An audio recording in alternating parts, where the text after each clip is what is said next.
Desde o nascimento de Ana, havia algo que simplesmente não podia ser ignorado, um tipo de silêncio inquietante, uma sensação de que ela sabia mais do que deveria. Quando bebê, ela não chorava ao ver rostos estranhos, em vez disso, encarava cada pessoa como se já a conhecesse de algum lugar. Era como se seus olhos pequenos e negros carregassem décadas de lembranças que não pertenciam a ela. A partir dos 3 anos, as coisas começaram a fugir do controle. Ela conversava sozinha por horas, às vezes rindo, às vezes chorando, e sempre falava com alguém que ninguém mais via. Os pais, assustados, tentavam racionalizar. Diziam que era apenas imaginação fértil. Mas tudo mudava quando ela dizia nomes de parentes falecidos há muito tempo, com detalhes que nem os pais lembravam. Quando Ana começou a apontar para fotos antigas e contar histórias que jamais foram ditas em voz alta, a família percebeu que aquilo ia além do normal. Era como se ela fosse uma ponte entre o mundo dos vivos e o dos mortos, uma ponte que jamais deveria ter sido construída. O que realmente assustava não era só a capacidade de ver e ouvir coisas invisíveis, mas a precisão cirúrgica com que Ana descrevia fatos do passado. Quando ela tinha 5 anos e visitou a casa da avó, seu comentário sobre a moça triste no porão paralisou a todos. O porão daquela casa guardava uma história esquecida, quase enterrada pelo tempo, o desaparecimento de uma jovem nos anos 80, sem pistas, sem corpo, sem resposta.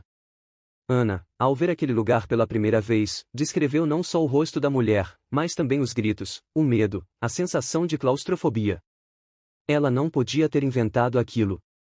Não conhecia a história. Não havia como saber. Foi o primeiro de muitos momentos em que a família ficou dividida entre a razão e o medo. Ao invés de respostas, encontravam apenas mais perguntas. E quanto mais tentavam proteger Ana, mais as manifestações se intensificavam, como se o outro lado quisesse, a todo custo, ser ouvido por meio dela. Médicos, padres, médiuns, ninguém conseguia controlar a menina, e cada tentativa parecia apenas agravar os eventos. Quando os pesquisadores entraram na vida de Ana, já não era mais apenas um caso de sensibilidade fora do comum. Era um fenômeno. O interesse médico surgiu após a sequência de eventos na escola, as visões noturnas, os nomes gritados, a caixa com documentos encontrados no arquivo antigo. Os psiquiatras queriam entender, não para ajudar, mas para documentar. 3 anos de observação intensa, exames detalhados e sessões gravadas não ofereceram nenhuma explicação científica plausível. Ana acessava informações que não estavam disponíveis em lugar nenhum. Conhecia línguas que nunca estudou. Reconhecia pessoas mortas que jamais conheceu. Um experimento com fotografias revelou uma conexão direta com o passado de um dos próprios técnicos da equipe. O impacto disso abalou a objetividade da pesquisa. Um relatório foi redigido, extenso, profundo, afirmando que as manifestações de Ana quebravam os limites conhecidos da mente. O documento não foi publicado oficialmente, mas circula até hoje entre os círculos mais fechados da psiquiatria e da parapsicologia. Nele, Ana é chamada de ponto de convergência entre dimensões da consciência humana. Com o passar dos anos, Ana deixou de ser apenas uma observadora. Ela começou a ser influenciada diretamente pelas presenças com as quais interagia. Em sessões gravadas, assumia sotaques, mudava de postura, gesticulava de formas incompatíveis com sua personalidade. Foi durante uma dessas sessões que ela conversou em francês antigo por 40 minutos, descrevendo detalhes da rotina de uma governanta do século XIX. O conteúdo da conversa foi analisado por especialistas em linguística histórica, que confirmaram a precisão das expressões usadas por Ana. Mas como isso era possível? Nenhuma explicação plausível foi encontrada. E quando visitou a casa abandonada, descreveu corpos enterrados atrás de uma parede, uma afirmação que se provou verdadeira.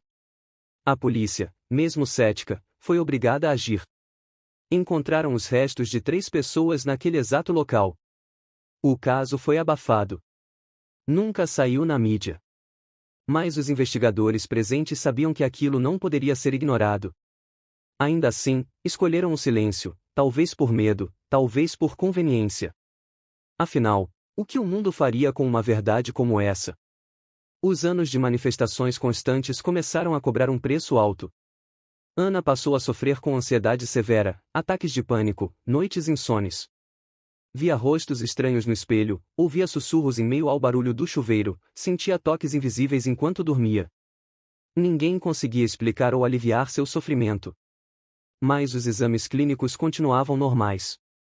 Era como se seu corpo estivesse saudável, mas sua mente estivesse entre dois mundos, sendo puxada por forças que não compreendia. Em determinado momento, os médicos cogitaram um distúrbio dissociativo, mas os testes contradiziam o diagnóstico. Não havia delírios, nem alucinações típicas. Havia apenas uma constância absurda nos relatos e uma coincidência esmagadora entre o que ela dizia e os fatos descobertos posteriormente. Em uma das crises, após visitar um hospital abandonado, Ana sofreu uma convulsão. Quando recuperou a consciência, disse que o chão estava cheio de mortos e que algo horrível foi escondido na ala norte. 3 dias depois, durante uma vistoria, bombeiros encontraram túmulos clandestinos exatamente onde ela havia descrito. Hoje, Ana vive afastada da sociedade, em um lugar cuja localização é mantida em segredo. O mundo a esqueceu, mas os especialistas que conviveram com ela jamais conseguiram seguir em frente. Ainda debatem seu caso em eventos fechados, em congressos onde os limites da mente são discutidos com mais coragem. Os vídeos, áudios e anotações de suas sessões estão arquivados com nível de segurança reservado. Porém, há quem afirme que parte desse material vazou e circula em fóruns da Deep Web.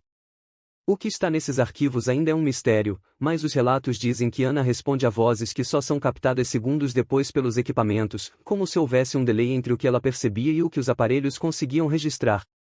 Seus relatos continuam até hoje, mesmo com 32 anos de idade. Algumas noites, dizem, ela ainda acorda em pânico, dizendo que eles voltaram e que estão mais impacientes do que nunca. Talvez o mais perturbador nisso tudo não seja o que Ana viu, mas o que ainda continua vendo. E o silêncio dos que sabem disso pode ser o maior grito de socorro que já foi ignorado pela ciência. Perguntar ao ChatGPT.